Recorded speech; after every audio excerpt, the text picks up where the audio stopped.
Hello everyone, দেখো আবার অনেক দিন পর একটা ভিডিও নিয়ে চলে এসেছি।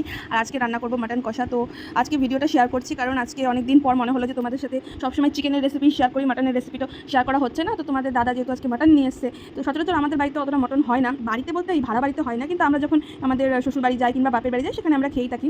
এই ভাড়া বাড়িতে অ্যাকচুয়ালি আমার প্রেশার কুকার নেই বলে আমি মাটনটা সত্যি কথা বলতে কি বানাই টানাই না। তো যাই হোক, আজকে হয়তো তোমাদের দাদা খেতে ইচ্ছে হচ্ছে তাই নিয়ে এসছে, আমাকে বলেও নি, তো আজকে বানালাম।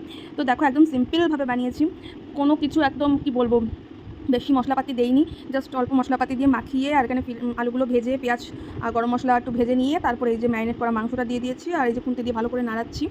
আর নাড়ানোর পর আমি একটুখানি দেখো কি সুন্দর তেল ছেড়ে দিয়েছে আর এখানে দিয়ে দিয়েছে হচ্ছে গোটা টমেটো দিয়েছি, দুটো টমেটো, বাট এগুলো একদম ছোটো সাইজের টমেটো, দেখে মনে হচ্ছে অনেক বড় সাইজ কিন্তু না, একদমই ছোট্ট ছোট্ট দুটো টমেটো। আর এই যে দেখো একটুখানি কাঁচা লঙ্কা আর গোটা রসুন দিয়ে দিয়েছি আর এই যে ভেজে রাখা আলুগুলো দিয়ে কষিয়ে যাওয়ার পর তেল ছেড়ে দিয়েছে, তারপরে জল দিয়ে ঢাকনা দিয়ে দিয়েছি। আর এই যে ফুটে উঠেছে একেবারে ইয়ামি ইয়ামি, কেমন হয়েছে অবশ্যই কমেন্ট করে জানাবে। চলো টাটা, বাই বাই।